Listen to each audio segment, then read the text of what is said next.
ሰላም ጤና ይስጥልኝ። ከዚህ በፊት አንድ ታላቅ ጥንታዊ ፈላስፋ አስታውቂያችሁ ነበረ። ታሌስ ስለሚባለው ታሌስ የምዕራባውያንም የግሪክም የማሊቴሳውያን የሚባለውን ፈላስፋ በድምሩ ጀማሪ እንደሆነ ሳይንቲስት እንደነበረ በአጭሩ ለማወያየት ሞክረን ነበር። በዛሬው ፕሮግራም ደግሞ ከሱ ቀጥሎ ሁለተኛው ሳይንቲስት የሚባለውን ፈላስፋ ይዤላችሁ መጥቻለሁ። ይህ ሰው በማሊቴሳውያን የፍልስፍና ባህል ግንባታ ከታሊስ ቀጥሎ ቁልፍ ሰው ነው። ማሊቴሳውያን በሀገሩ ስያሜ ከዚህ ቀደም ተወያይተናል። ይህንን የማታውቁ ከዚህ በፊት የነበረውን ቪዲዮ መከታተል ትችላላችሁ። ማሊቴስ በሚባል ጥንታዊ ከተማ የተመሰረተ የፍልስፍና ባህል የመጀመሪያው የምዕራባውያን ፍልስፍና ባህል እንደሆነ አይተናል። እና ይሄኛው ሰው ከታሊስ ቀጥሎ ሁለተኛው ሰው ነው። የታሊስ ተማሪ ይሁን ወይም ተከታይ በውል አይታወቅም። ግን ለአንዳንዶቹ የታሊስ ተማሪ ነው ይላሉ። ለሌሎች ደግሞ የታሊስ ፍልስፍና ተከታይ እንደሆነ የሚናገሩ አሉ። በፍልስፍና ባህል ግንባታ ሂደት እንግዲህ በተማሪና በተከታይ መካከል ልዩነት አለ። የፍልስፍና ተማሪ ነው ማለት ተማሪው የራሱን የተለየ ፍልስፍና ሊያዳብር ይችላል። የራሱ ሀሳቦች በተወሰነ መልኩ የአስተሳሰብ ነጻነት አለው። የራሱ ሀሳብ ይዞ ሊመጣ ይችላል። ተከታይ ከሆነ ግን የአስተማሪውን ፍልስፍና ማስቀጠል ሊሆን ይችላል። ይሄን ወደፊት ፓይታጎራስ የሚባሉ ፍልስፍና ባህል ላይ በሰፊው የምንረዳው ይሆናል።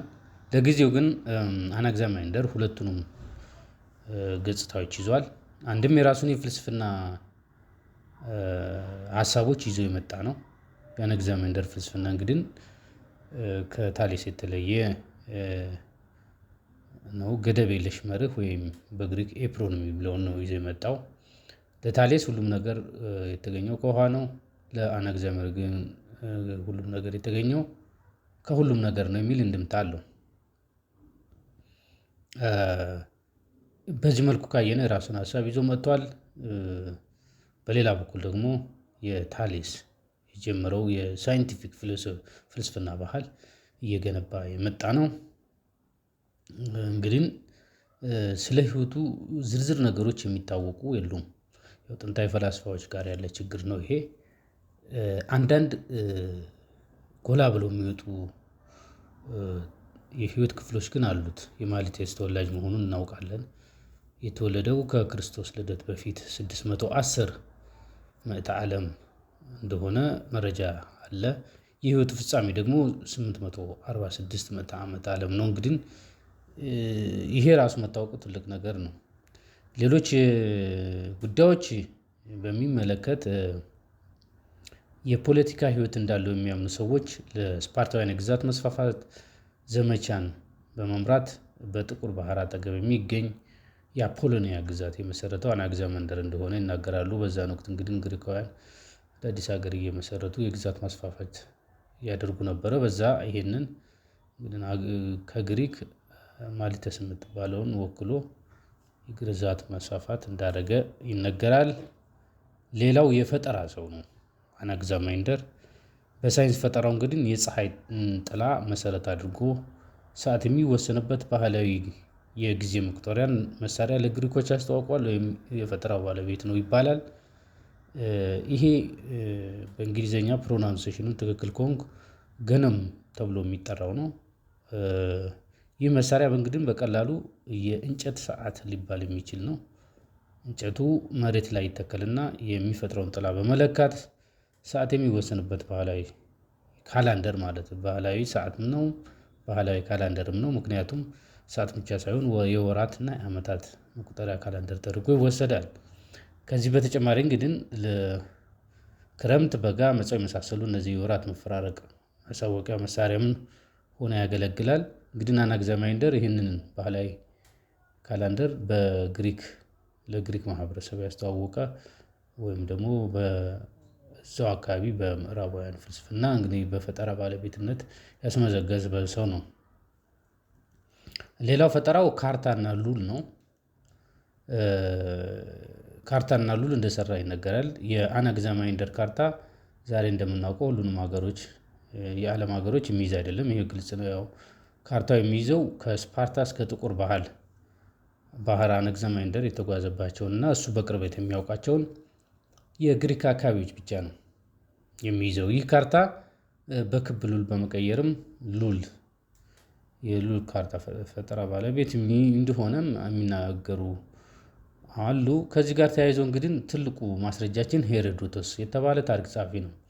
ሄሮዶቶስ በጣም ራሽናል ከሚባሉ ጥንታዊ ታሪክ ጸሐፊዎች አንዱ ስለሆነ ብዙ ነገሮቹ እንደ ወፍራም ማስረጃ ተደርገው የሚያዙ ናቸው። ሄሮዶቶስ አለ ከተባለ በጣም ጠንካራ ማስረጃ ነው በታሪክ ምሁራን እንደሚታወቀው እና ይሄ ሄሮዶቶስም ግሪካውያን እንግዲህ በዛን ወቅት የነበሩ ካርታና ሉል መስራታቸውን እንዳየና እንደተገረመ ይባስ ብሎም እንደሳቀባቸው ራሱ ጽፏል። የዚህ ምክንያት ደግሞ ኦሺኒየስ በመሬት ዙሪያ የሚፈስ አድርገው በመሳላቸውና ካርታው ላይ ኤሲያና አውሮፓን እኩል አድርገው ማቅረባቸው ሄሮዶቶስ እንዳሳቀው ጭምር ይገልጻል። ኦሺኒየስ የሚባለው እንግዲህ በግሪክ አምላክ ነው፣ ግን ውሃ መሬትን የከበበ ውሃ ነው እና ኦሺኒየስ ብዙ ጊዜ መሬት የመጨረሻ ጠርዟ ውሃ ነው ተብሎ ይታመናል እና ይሄ ኦሺኒየስ የሚባለው ይሄ ነው እና ይሄም ካርታውን ሲሰሩ ይሄንን በዙሪያው ተጠቅመዋል። የተለመደ ባህል ነው በግሪክ መሬትን በውሃ ተከባለች ብሎ የማመን ጉዳይ የተለመደ ነው። ይሄ በተለይ ሆሜር ጋር የምታውቁ ካላችሁ ከዚህ ጋር ተያይዞ ሆሜር እንደዚህ አይነት ሀሳቦችን ይጠቀማል እና እንግዲህ ካርታው የዚህ አይነት ገጽታ ይዞ መገኘቱ እና ኤሲያንና አውሮፓን እኩል አድርገው መውሰዳቸው ሄሮዶቶስ እንዳሳቀው ይገልጽና ይሄ ሄሮዶቶስ ምስክር እንግዲህ አናግዛማይንደር የሳለውን ካርታ ሊያመላክት ይችላል ተብሎ ነው የሚገመተው። ምክንያቱም ይሄ ምስክርነት ዲዮጋንስ ላሪተስ ከተባለ ሌላ የታዋቂ ሰዎችን የፍልስፋዎችን ግለ ታሪክ የሚጽፍ ሰውም ጋር ተጠቅሶ እናገኘዋለን። እንግዲህ እነዚህ ምስክርነቶች ትክክል ከሆኑ የማሊታይን ፈላስፋዎች ከነ ኮፐርኒከስ ጋሊሌዮ በፊት መሬት ክብ መሆኗን እንደሚያውቁ ማሳያ ነው ይላል። በእርግጥ መሬት ክብ ናት የሚለውን ለግሪካውያን ብዙ አዲስ ነገር አይደለም። ወደፊት በአንዳንድ ፍልስፍናዎቻችን ይህን ኮንሰፕት እንመለከተዋለን። እንግዲህ አናግዛማይንደር የፍልስፍና ስራ በመጻፍ የመጀመሪያው ግሪካዊ ፈላስፋ ነው ይባልለታል። ምክንያቱም ሁለተኛው ከሱ የሚቀድመው የፍልስፍና መጽሐፍ ካልጻፈ የመጀመሪያው ፈላስፋ ነው ማለት ነው። የፍልስፍና ስራው እንግዲህ ተፈጥሮ የሚል ከመሆኑ ውጭ ብዙ የሚታወቅ ነገር የለም። በዚህ አጋጣሚ በጥንታዊ ታሪክ የግሪክ ፈላስፋዎች የፍልስፍና ጥራዝ ሲጽፉ ብራና ከኛ ሀገር ከብራና ጋር ተመሳሳይ ነው። አብዛኛው የሚጠቀሙት ተፈጥሮ ወይም ኔቸር የሚል ነው። ይሄ እንግዲህ ኔቸርን እንተነትናለን በማለት ስለሚመጡ ኔቸር ነው የብዙዎቹ ፈላስፋዎች ስራ እንደዛ ነው። በዚህ አጋጣሚ ለመጠቆም ያህል ነው። እንግዲህ መጽሐፉ ስለጠፋ አሁን ዘመን ላይ ልናነብለት አልቻልንም፣ ወይም ልክ እንደ አርስቶትል ስራዎች እናገኝለት አልቻልንም።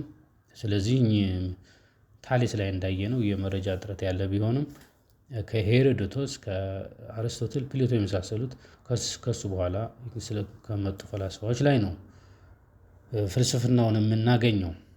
ወደ ፍልስፍናው ስንገባ እንግዲህ የአናግዛማይንደር ፍልስፍና መሰረት ያደረገው ከስህተት መነሳት ነው። እዚህ ጋር ትልቁ ቁም ነገር አንዱ የፍልስፍና ባህሪ ከስህተት መነሳት መሆኑን እንረዳለን። አናግዛማይንደር የራሱን ትክክለኛ ፍልስፍና ለመገንባት የተነሳው ደግሞ ከታሊስ ነው። ያው ታሊስ በቅርብ የሚያውቀው አስተማሪው ተከታዩ ስለሆነ ማለት ነው።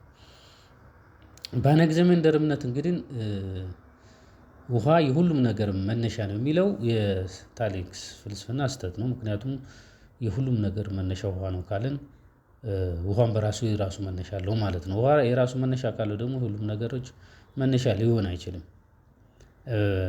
ለአናግዛማይንደር ውሃ መነሻው ካለው የሁሉም ነገር መነሻ የሚሆነው ለዛ ለውሃ መነሻ የሆነው ነገር ነው እንጂ ውሃ ራሱ አይደለም። ለምሳሌ ፈጣሪ ካለው ፈጣሪ አይደለም እንደማለት ነው።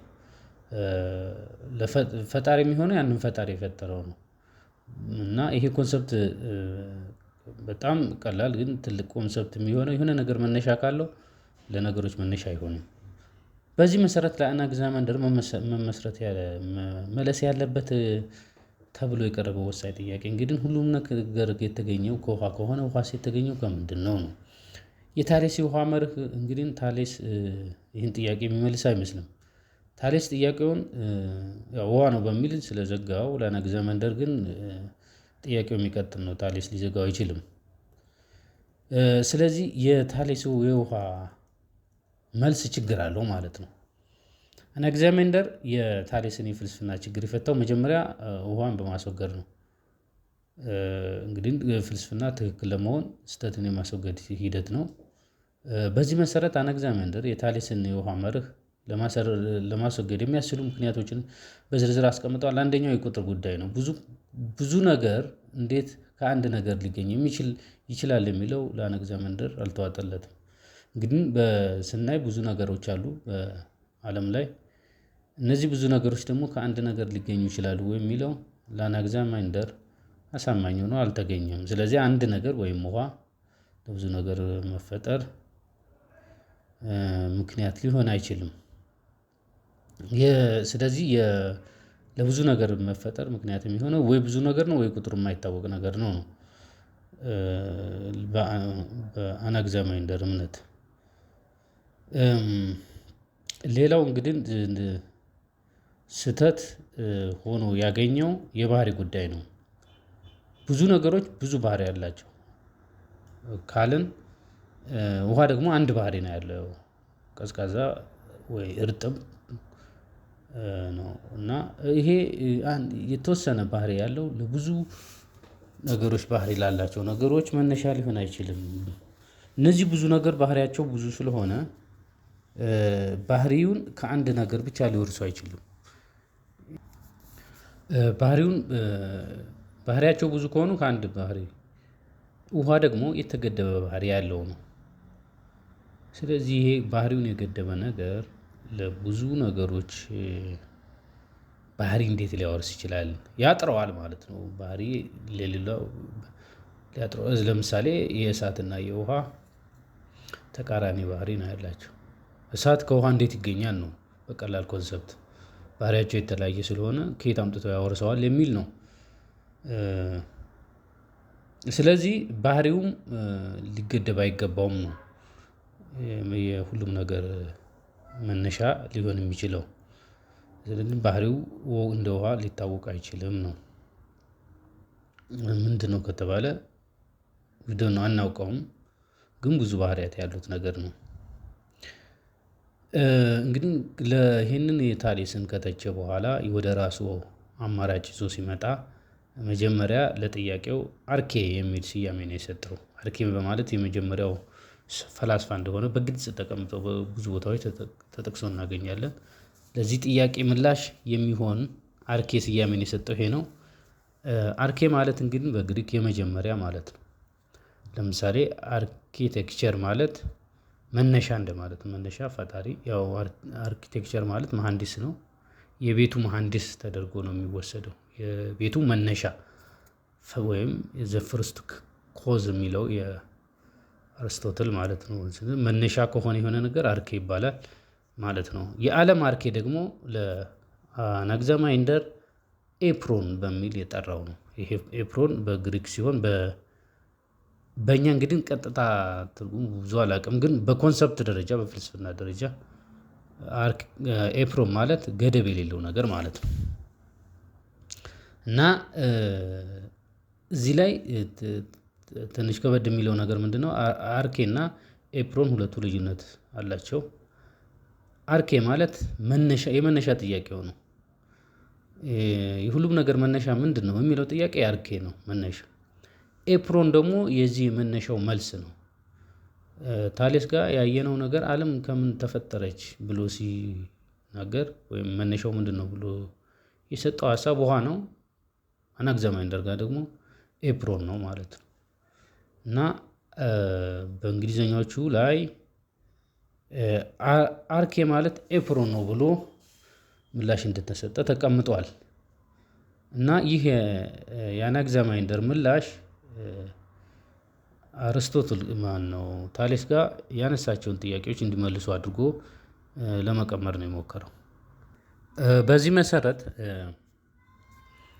ታሌስ ጋር የጠየቃቸው ጥያቄዎች እያስታወስን ምን ያህል ይሄ መርህ ምላሽ ይሰጣል የሚለውን ለማየት ኤፕሮን ወይም ገደብ የለሽ ብለን የወሰድነው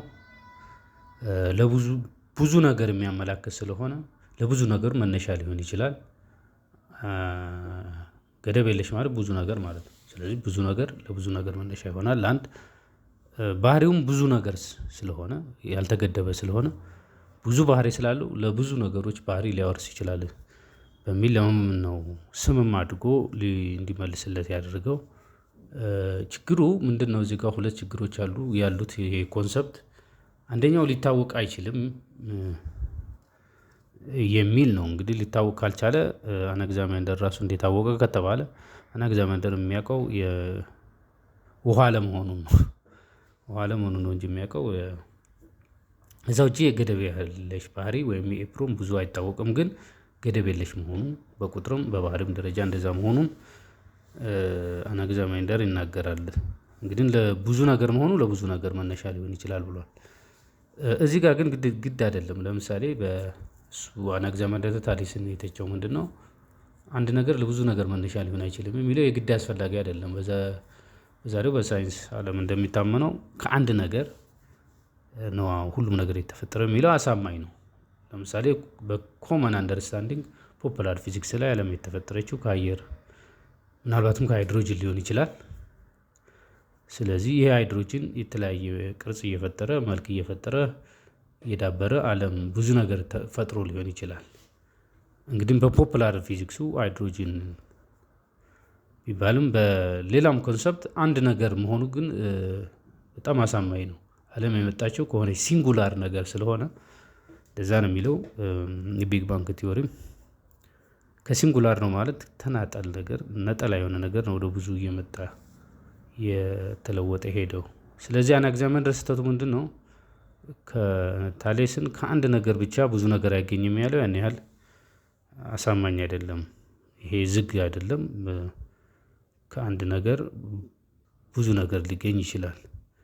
ሌላው ውሃ ፈጣሪ የለውም የሚለው የአናግዛማይንደር ኤፕሮንስ ከምን ተፈጠረ የሚለውን እንግዲህ ብዙ አሳማኝ ምላሽ የለም። እሱ የሰጠው ምላሽ ምንድነው? ፈጣሪ የለውም ነው። የኤፕሮን ፈጣሪ ስለሌለው የብዙ ነገር ፈጣሪ ነው። ፈጣሪ የለውም የሚለው ግን አሳማኝ ሊሆን አይችልም። ምክንያቱም ከየት ተገኘ ቢባል ቢያንስ ወደ ኤግዚስታንስ እንዲመጣ ያደረገውን ነገር መመለስ መቻል አለበት። ፈጣሪ የለውም የሚለውን ለማሳመን የተጠቀመውም ለምሳሌ ዘላለማዊነት ነው። ከሆነ ጊዜ ጀምሮ ወደሆነ ጊዜ የሚኖር ያልተፈጠረ ዘላለማዊ መጀመሪያ መጨረሻ የሌለው በሚል ይሄ ከአምላክ ጋር የሚገናኝ ኮንሰፕት አቀርቧል። ይሄ እንግዲህ ሎጂካሊ ዘላለማዊነት ብዙ ጊዜ በሳይንሱም ዓለም አርስቶትል አካባቢ ያነበባችሁ ሰዎች ታውቁታላችሁ። ይሄ ዘላለም የሚባል ኮንሰፕት ብዙ አሳማኝ አይደለም። ስለሚቀጥል ገደብ ስለሌለው የሆነ ነገር አሳማኝ እንዲሆን ገደብ መኖር አለበት። ገደብ የሌለው ነገር ሎጂካል አይደለም ወይም ለዲስከሽን ብዙ አያመችም። ስለዚህ እየቀጠለ ከሚሄድ ከሆነ የግድ የሆነ ቦታ ማቆም አለበት። የአናግዛማይንደር መርህም ዘላለማዊ ነው የሚለው ድፍን ያለ ነው፣ አይናገርም። ዘላለማዊ ከሚለው ግን ሶርስ መነሻው ማስቀመጥ ነበረበት ወይ መነሻ እንደሌለው አሳማኝ በሆነ መንገድ ማስቀመጥ ነበረበት። ዞሮ ዞሮ ይሄ አናግዛማይንደር እንግዲህ እንደ ሀሳብ መነሻ መፍታቻ የፍልስፍና መፍታቻ ተደርጎ ይወሰዳል። የምንይዘው ቁም ነገር እንግዲህ ስለ ዓለም አፈጣጠር ከውሃ ፊዚካል ወይም ቁስ አካላዊ ከሆነ መርህ ውጪ የምን መርህ አስቀምጧል። ይሄ ቲዮሬቲካል ፊዚክስ የሚባለው ነው። እና ሁለተኛው እንግዲህ ዘላለማዊነትን ገደብ የለሽነትን ወደ ፍልስፍና በተለይ ከዓለም አፈጣጠር ጋር አገናኝቶ ማምጣቱ ከአናግዛማይንደር የምንዝለት ቁም ነገር ይሆናል። በሌላ ጊዜ በሌላ ፈላስፋ እስከምንገናኝ መልካም ቀን።